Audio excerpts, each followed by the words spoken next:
Hello all, ഈ ഒരു വീഡിയോയിൽ പറയാൻ പോകുന്നത് ബെഞ്ചമിൻ സെഫനായുടെ റോങ് റേഡിയോ സ്റ്റേഷൻ എന്ന് പറഞ്ഞിട്ടുള്ള പോയത്തിനെ കുറിച്ചിട്ടാണ്. ഈ ഒരു വീഡിയോ വരുന്നത് ബ്രീഫായിട്ടുള്ള ഒരു വേർഷനാണ്. അതായത് ഇതിനു മുമ്പ് ഞാനൊരു ലോങ് ആയിട്ടുള്ള വേർഷൻ, ഡീറ്റെയിൽ ആയിട്ടുള്ള ഒരു വേർഷൻ ഇട്ടിട്ടുണ്ടായിരുന്നു. ഇതൊരു ബ്രീഫായിട്ടുള്ള വേർഷൻ, മെയിൻ ഐഡിയാസ് ഒക്കെ പറയുന്ന ഒരു ബ്രീഫ് വേർഷനാണ് പറയാൻ പോകുന്നത്. ഫസ്റ്റ് നമുക്ക് പോയറ്റിനെ കുറിച്ച് നോക്കാം. ബെഞ്ചമിൻ സെഫനായ എന്ന് പറയുന്നത് ഒരു ബ്രിട്ടീഷ് ജമൈക്കൻ ഡബ് പോയറ്റാണ്.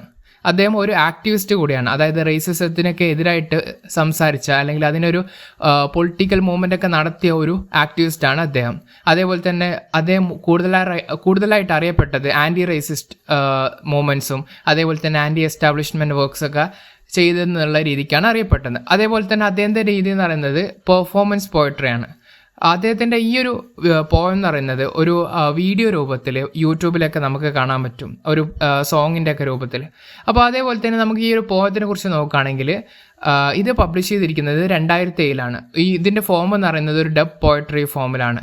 ഈ ഒരു ഡബ് പോയട്രി എന്ന് പറയുന്നത് ഒരു പോയട്രീൻ്റെ ആ ഒരു ഫോമാണ്, ഒരു സോങ്ങിൻ്റെ ഒക്കെ ഒരു രൂപത്തിൽ വരുന്നതാണ് ഈ ഒരു ഡബ് പോയട്രി എന്ന് പറയുന്നത്. ഇതിൻ്റെ സ്റ്റൈൽ എന്ന് നോക്കുകയാണെങ്കിൽ ഒരു ഫ്രീ വേഴ്സിലാണ്. അതായത് പ്രത്യേകിച്ച് റൈം സ്കീമോ കാര്യങ്ങളോ ഒന്നും ഇല്ലാത്ത ഒരു ഫ്രീ വേഴ്സിൽ എഴുതിയ കോൺവെർസേഷണൽ ടൂണിൽ എഴുതിയ ഒരു സാധാരണ നമുക്കൊക്കെ വായിച്ചാൽ മനസ്സിലാവുന്ന രീതിക്കാണ് ഈ ഒരു പോയം എഴുതിയിരിക്കുന്നത്.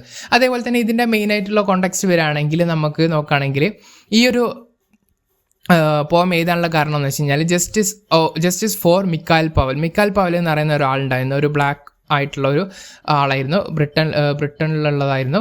അപ്പോൾ മൂപ്പർക്ക് കുറച്ച് മാനസികമായ പ്രശ്നമുള്ളപ്പോൾ അദ്ദേഹത്തിൻ്റെ അമ്മ പോലീസിനെ അസിസ്റ്റൻസിന് വേണ്ടി വിളിച്ചു. അപ്പോൾ പോലീസ് വന്ന് നേരെ ഇയാളെ വെടിവെച്ച് കൊന്നു. അപ്പോൾ എന്ന് വെച്ച് കഴിഞ്ഞാൽ അതൊരു ബ്ലാക്ക് ആയിട്ടുള്ള മനുഷ്യനായതുകൊണ്ടാണ് അദ്ദേഹത്തിന് നേരെ പോയിട്ട് വെടിവെച്ചുകൊണ്ട്. അപ്പോൾ ആ മിക്കാൽ പവൽ എന്നുള്ള ആൾക്ക് വേണ്ടിയിട്ട് ഒരു ജസ്റ്റിസ് പോലെ എഴുതിയ ഒരു പോം കൂടിയാണ് ഇത്.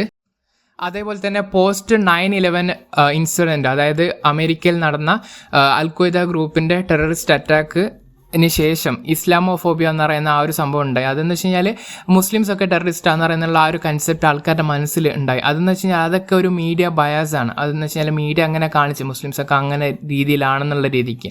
അപ്പോൾ ഇതിലെ മെയിൻ കോണ്ടന്റ് എന്ന് പറയുന്നത് എങ്ങനെയൊക്കെ മീഡിയ അല്ലെങ്കിൽ റേഡിയോ സ്റ്റേഷൻ ഇവിടെ ഒരു മെറ്റഫറായിട്ടാണ്. റേഡിയോ സ്റ്റേഷൻ എന്ന് പറയുമ്പോൾ നമുക്കൊരു മീഡിയ അല്ലെങ്കിൽ നമ്മുടെ ഇപ്പോൾ ഒരു എഡ്യൂക്കേഷൻ സിസ്റ്റം അല്ലെങ്കിൽ ഇപ്പോൾ എന്ന് വെച്ചാൽ ഗവൺമെൻറ്റിൻ്റെ എന്തെങ്കിലും രീതി, ഇപ്പം പത്രമോ അല്ലെങ്കിൽ എന്തെങ്കിലുമൊക്കെ ആവാം. എന്ന് വെച്ച് കഴിഞ്ഞാൽ നമ്മളോട് കാര്യം പറയുമ്പോൾ അപ്പോൾ നമ്മളതാണ് കൺസ്യൂം ചെയ്യുന്നത്. അപ്പോൾ നമ്മളത് കൺസ്യൂം ചെയ്യുമ്പോൾ നമ്മളത് തെറ്റായ കാര്യങ്ങളൊക്കെയാണ് കൺസ്യൂം ചെയ്യുന്നത്. അപ്പോൾ നമ്മൾ അതിങ്ങനെ കേട്ട് നമ്മൾ തെറ്റായ കാര്യങ്ങൾ ശരിയാണെന്ന് വിചാരിക്കും.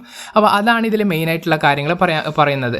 ഇതിൽ ടോട്ടലായിട്ട് മോസ്റ്റ്ലി ഫ്രീ വേഴ്സാണ് ഇതിൽ എഴുതിയിരിക്കുന്നത്. അതേപോലെ തന്നെ ഇതിൽ റിപ്പീറ്റഡ് ആയിട്ട് I been listening to the wrong radio station എന്ന് പറയുന്ന ലൈന് വന്നിട്ടുണ്ട്. അതിൽ ഞാൻ പറഞ്ഞു റോങ് റേഡിയോ സ്റ്റേഷൻ എന്ന് പറയുന്നത് ഒരു മെറ്റഫർ പോലെ, റേഡിയോ സ്റ്റേഷൻ എന്ന് പറയുന്നത് ഇവിടെ ഒരു മെറ്റഫർ പോലെയാണ് കാണിക്കുന്നത്. കാരണം ഒരു ഗവൺമെൻറ്റോ അല്ലെങ്കിൽ ഒരു എന്തെങ്കിലും എഡ്യൂക്കേഷൻ സിസ്റ്റമോ അല്ലെങ്കിൽ മീഡിയ തന്നെ, ഇപ്പോൾ മീഡിയ നമ്മളിലേക്ക് കാണിക്കുന്നത് എല്ലാം ശരിയാണോന്നില്ലല്ലോ. അപ്പോൾ തെറ്റായ കാര്യങ്ങളും അതിനൊരു ബ്രെയിൻ വാഷിംഗ് പോലെ നടത്തും. അപ്പോൾ അതും ഒരു ഇതിൽ മെയിനായിട്ട് കാണിക്കുന്നത്, അതാണ് ഇതിൽ മെയിനായിട്ട് കാണിക്കുന്ന ഒരു സംഭവം. ഇതിൽ കൂടുതലായിട്ട് സെറ്റയറും ഐറണിക്ക് യൂസ് ചെയ്തിട്ടുണ്ട്. അതായത് ഒരു കളിയാക്കുന്ന രൂപത്തിലും അതേപോലെ തന്നെ ആക്ഷേപഹാസ്യത്തിൻ്റെ രൂപത്തിലൊക്കെ ഒരുപാട് കാര്യങ്ങൾ എഴുതിയിട്ടുണ്ട്.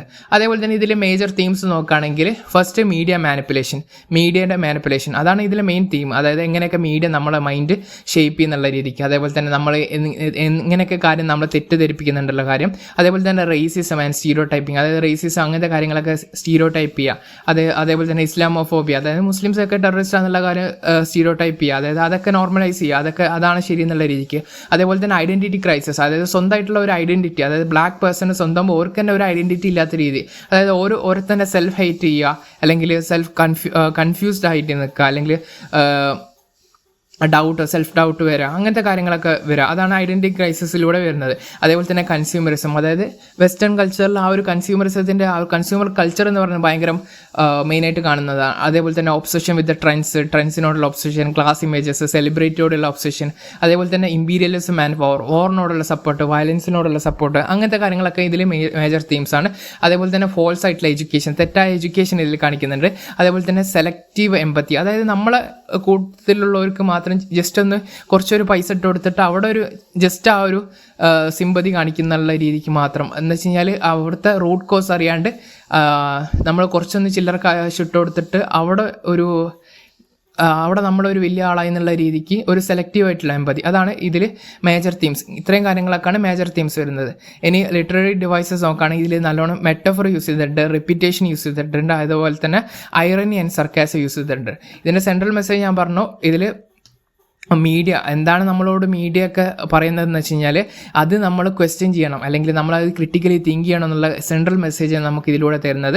അതേപോലെ തന്നെ ഇതിൽ അവസാനത്തെ ലൈനിൽ പറയുന്നുണ്ട് keep this frequency clear, tune in and drop out. അതായത് ഫ്രീക്വൻസി ക്ലിയർ എന്ന് പറയുന്നത് നമ്മുടെ മൈൻഡൊക്കെ ക്ലിയർ ആക്കിയിട്ട് നമ്മൾ കേൾക്കുന്ന കാര്യങ്ങളൊക്കെ സത്യമാണോ ശരിയാണോ എന്നൊക്കെ നമ്മൾ അന്വേഷിക്കേണ്ട ആവശ്യമുണ്ട്. ഇനി സ്റ്റാൻസ വൈസ് നോക്കുകയാണെങ്കിൽ ഫസ്റ്റ് സ്റ്റാൻസയിൽ പറയുന്നതെന്ന് വെച്ച് കഴിഞ്ഞാൽ പോയറ്റിൻ്റെ മെൻ്റലി അല്ലെങ്കിൽ ഇമോഷണലി ഡാമേജ് ആയി എന്ന് പറയുന്നത്, അത് ഈ ഒരു വാർത്തകളൊക്കെ കേട്ടിട്ട്, അതായത് തെറ്റായ വാർത്തകളൊക്കെ കേട്ടിട്ട് ഇമോഷണലി ഡാമേജ് ഒക്കെ ആയി എന്ന് പറയുന്നുണ്ട്. അതേപോലെ തന്നെ ആ ഒരു ലൈനിൽ പറയുന്നതെന്ന് വെച്ച് കഴിഞ്ഞാൽ മൂപ്പർക്കൊരു സെൽഫ് അവേക്കനിങ് അല്ലെങ്കിൽ സെൽഫ് അവെയർനെസ് വന്നെന്നുള്ള രീതിക്ക്. അതേപോലെ തന്നെ സ്റ്റാൻസ 2 പറയുന്നതെന്ന് വെച്ച് കഴിഞ്ഞാൽ internalised racism and self hate from media images, അതായത് മീഡിയയിൽ നിന്ന് ഒരു റേസിസം ഒക്കെ നോർമലൈസ് ചെയ്യുന്ന രീതിക്കും, അതേപോലെ തന്നെ സ്വന്തമായിട്ട് സെൽഫ് ഹെയ്റ്റ് ചെയ്യുക, അല്ലെങ്കിൽ കൺഫ്യൂഷൻ വരിക, അല്ലെങ്കിൽ ഐഡൻറ്റിറ്റി ക്രൈസിസ് വരിക. മൂപ്പർക്ക് തന്നെ ഇപ്പോൾ മൂപ്പർ ഒരു ബ്ലാക്ക് ആയിട്ടുള്ള ആളാണ്, അപ്പോൾ മൂപ്പർക്ക് തന്നെ സ്വന്തമായിട്ടൊരു സെൽഫായിട്ടുള്ള ഡൗട്ടും കാര്യങ്ങളൊക്കെ വരിക. അതേപോലെ തന്നെ സീറോ ടൈപ്പ് ചെയ്യുക എന്ന് വെച്ച് കഴിഞ്ഞാൽ ബ്ലാക്ക് മെന്നൊക്കെ മോശമായിട്ടുള്ള ആൾക്കാരാണ്, അല്ലെങ്കിൽ ഡ്രഗ്സ് ചെയ്യുന്ന ആൾക്കാരാണ്, അല്ലെങ്കിൽ ഹൈപ്പർ സെക്ഷുവാലിറ്റി ഉള്ള ആൾക്കാരാണ്, അങ്ങനത്തെ രീതിയിൽ സ്റ്റീറോ ടൈപ്പ് ചെയ്യുക. അതേപോലെ തന്നെ feeling of worthlessness and moral confusion, അത് അവർക്ക് തന്നെ ഒരു വേർത്തായിട്ടുള്ള രീതിക്ക് തോന്നാത്ത ഒരു ഫീലിങ്സ് ഒക്കെ ഉണ്ടാക്കുക ഈ ഒരു മീഡിയ കാരണം. അതേപോലെ തന്നെ അടുത്ത സ്റ്റാൻസയിൽ പറയുന്നത് വെച്ച് കഴിഞ്ഞാൽ ഒരു ഹോപ്പ്, സ്വന്തമായിട്ടുള്ള ഒരു ഹോപ്പും ട്രസ്റ്റൊക്കെ അതൊക്കെ നഷ്ടപ്പെടുക. ഇതിങ്ങനെ കേട്ട് ഈ ഒരു മീഡിയൻ്റെ ഇതൊക്കെ കേട്ട് ഒരു ഹോപ്പൊക്കെ നഷ്ടപ്പെടുന്ന രീതിക്ക്. അതേപോലെ തന്നെ റിലേഷൻഷിപ്പിലൊക്കെ കൊമേഴ്ഷ്യൽസിൻ്റെ കടന്നു വരവ്, അതായത് ആഡ്സ് ഒക്കെ കണ്ടിട്ട് അതൊക്കെ അതേപോലത്തെ നമ്മൾ റിയൽ ലൈഫിൽ ഇതാക്കാൻ തുടങ്ങുക. കൺസ്യൂമർ കൾച്ചറിനെ കുറിച്ച് പറയുന്നുണ്ട്. അതേപോലെ തന്നെ സൺബെഡ്സ്, ഹെയർ സ്പ്രേ, ഇതൊക്കെ എന്ന് വെച്ച് കഴിഞ്ഞാൽ കൺസ്യൂമർ കൾച്ചറിൻ്റെ പാർട്ടാണ്. അപ്പോൾ ഈ പോയറ്റിന് അതൊക്കെ എന്ന് വെച്ച് കഴിഞ്ഞാൽ ഒരു ഡ്രാമ പോലെ ഇതൊക്കെ ഇല്ലെങ്കിൽ ലൈഫ് ഫുള്ളാവില്ല എന്നുള്ള ഒരു തോന്നൽ വരിക.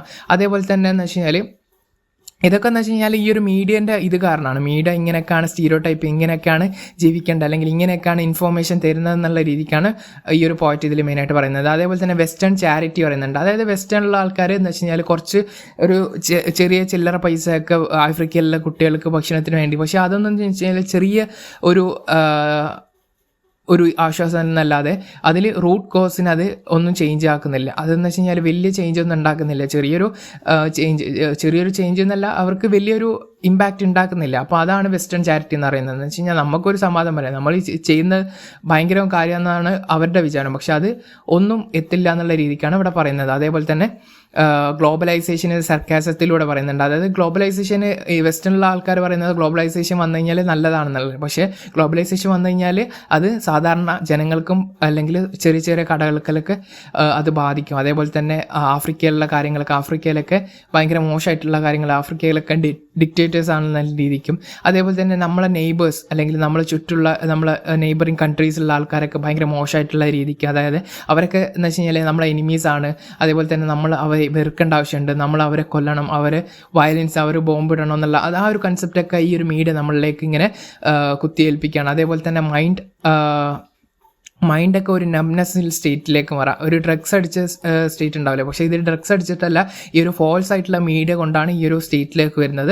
അതേപോലെ തന്നെ എന്ന് വെച്ച് കഴിഞ്ഞാൽ ഇസ്ലാമോഫോബിയൻ്റെ കൺസെപ്റ്റ് വരുന്നുണ്ട്. 9/11 ഇൻസിഡൻറ്റിന് ശേഷം മുസ്ലിംസൊക്കെ എന്ന് വെച്ച് കഴിഞ്ഞാൽ ഒരു ടെററിസ്റ്റ് എന്നുള്ള രീതിക്ക് ആൾക്കാരെ കുറേ കൺസെപ്റ്റ് വരുന്നത്. അതേപോലെ തന്നെ റേസിസം കൂടുതലായിട്ട് വരാൻ തുടങ്ങി. അതേപോലെ തന്നെ എന്ന് വെച്ച് കഴിഞ്ഞാൽ വെസ്റ്റേൺ ഗവൺമെൻറ് വയലൻസ് ഒക്കെ നോർമലൈസ് ചെയ്യാൻ തുടങ്ങി. വയലൻസ് എന്ന് വെച്ച് കഴിഞ്ഞാൽ മറ്റുള്ളവരെ കൺട്രീസിലേക്ക് ബോംബിട്ട് കഴിഞ്ഞാൽ അവിടെ പീസ് ഉണ്ടാക്കുന്നൊക്കെയാണ് വെസ്റ്റേൺ കൺട്രീസ് ഒക്കെ പറയുന്നത്, പക്ഷേ അത് നേരെ തിരിച്ചാണ് ഉണ്ടാക്കുക. അവിടെ ഒരു ഐറണി ആയിട്ട് ഇവിടെ കാണിക്കുന്നുണ്ട്.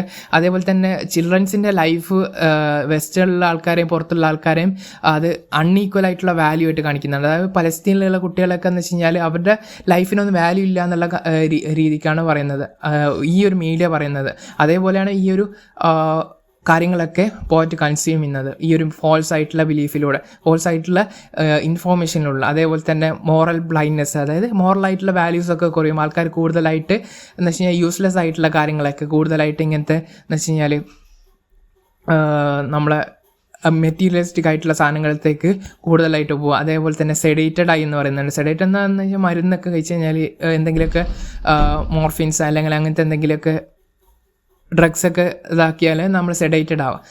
ഇവിടെ സെഡേറ്റഡ് എന്ന് പറയുന്നത് ഫോൾസ് ആയിട്ട് ബിലീഫ്, അതായത് മീഡിയൻ്റെ കാരണമാണ്. എപ്പോഴും മറ്റേ വൈറ്റ് പിൽസൊക്കെ യൂസ് ചെയ്യുന്നുണ്ട്. അതെന്ന് വെച്ച് കഴിഞ്ഞാൽ റൂട്ട് കോഴ്സ് അറിയാതെ ജസ്റ്റ് ഒരു സെയിം സൊല്യൂഷൻ റിപ്പീറ്റഡ് ആയിട്ട് സെയിം സൊല്യൂഷൻ ആയിട്ട് തന്നെ ചെയ്യുകയാണ്. അതേപോലെ തന്നെ പൊളിറ്റിക്കൽ കൺഫ്യൂഷൻ വരുന്നുണ്ട്. ഇവിടെ എന്ന് വെച്ച് കഴിഞ്ഞാൽ അപ്പുറത്തെ രാജ്യത്തുള്ള ആൾക്കാർ എന്തൊക്കെയാണ്, എങ്ങനെയൊക്കെയാണ് ജീവിക്കുന്നത്, അവിടെയുള്ള ലൈഫിനെ പറ്റിയൊക്കെ ഭയങ്കരമായിട്ട് ഇഗ്നോറൻസ് ആണ്. അവിടെ എന്ന് വെച്ച് കഴിഞ്ഞാൽ അവിടെ ഇങ്ങനെയാണെന്ന് പറഞ്ഞാൽ അവിടുത്തെ ഒക്കെ മോശമാണെന്ന് മീഡിയ പറയുമ്പോൾ നമ്മളത് വിശ്വസിക്കുന്നത്. അതൊക്കെയാണ് ഇതിൽ മെയിനായിട്ട് പറയുന്നത്. പിന്നെ എന്ന് വെച്ച് കഴിഞ്ഞാൽ ബോംബിങ് ഒക്കെ ഭയങ്കര വയലൻസ് ഒക്കെ ഭയങ്കര നോർമലൈസ് ചെയ്ത്, അതേപോലെ തന്നെ വേറെ പറയുന്നതെന്ന് വെച്ച് കഴിഞ്ഞാൽ സെലിബ്രിറ്റീസിന് നമ്മൾ ഒബ്സഷൻ വരാൻ തുടങ്ങി. ഈ സ്റ്റോക്ക് മാർക്കറ്റിൻ്റെ കാര്യത്തിലും നമ്മൾ പ്ലാസ്റ്റിക് സർജറി ചെയ്തിട്ട് നമ്മളെ മുഖമൊക്കെ നന്നാക്കിയിട്ട് വെക്കുന്നത്, അതിലൊക്കെ നമ്മൾ ഇമ്പോർട്ടൻസ് കൊടുക്കാൻ തുടങ്ങി.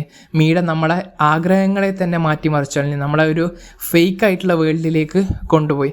അതേപോലെ തന്നെ emotional attachment to radio personalities, അതായത് നമ്മൾ ഈ ആർജയൊക്കെ ഇങ്ങനെ ഹലോ ഗുഡ് ഈവനിങ് എന്നൊക്കെ പറഞ്ഞിട്ട് നമ്മളോട് ഡയറക്റ്റ് പറയുന്ന പോലെ നമുക്ക് തോന്നില്ല. അപ്പം നമുക്കൊരു പേഴ്സണൽ കണക്ഷൻ വരില്ല. പക്ഷെ അത് എല്ലാവരോടും പറയുന്നതാണ്. അത് നമുക്ക് പേഴ്സണൽ കണക്ഷൻ ഒന്നും ഉണ്ടാവില്ല. പക്ഷെ അതൊരു ഫേക്ക് ആയിട്ടുള്ള ഒരു സംഭവമാണ് മെയിനായിട്ട് പറയുന്നത്. ഇനി നോക്കുകയാണെങ്കിൽ അവസാനം ഈ ഒരു പോയിന്റിന് റിയലൈസേഷൻ വരുന്നുണ്ട്.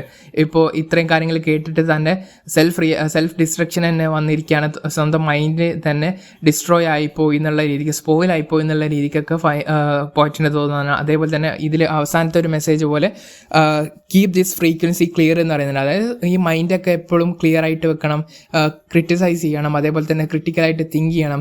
എപ്പോഴും എന്ന് വെച്ച് കഴിഞ്ഞാൽ ടോക്സിക് ആയിട്ടുള്ള ഇൻഫോർമേഷനൊക്കെ അത് അറിഞ്ഞിട്ട് അത് ഒഴിവാക്കണം. അതേപോലെ തന്നെ നല്ല നല്ല കാര്യങ്ങൾ എല്ലാ ഭാഗത്തുനിന്നും കേൾക്കണം. അതേപോലെ തന്നെ അതിനനുസരിച്ചിട്ട് ചിന്തിച്ച് കാര്യങ്ങളെ സത്യത്തെ തേടണമെന്നുള്ള ആ ഒരു ഫൈനൽ കൺസെപ്റ്റൊക്കെയാണ് ഇതിൽ മെയിനായിട്ട് ഉദ്ദേശിക്കുന്നത്. ഇത്തരം കാര്യങ്ങളൊക്കെയാണ് ഈ ഒരു പോയത്തിൽ മെയിനായിട്ട് വരുന്നത്. Thank you all. See you in the next video.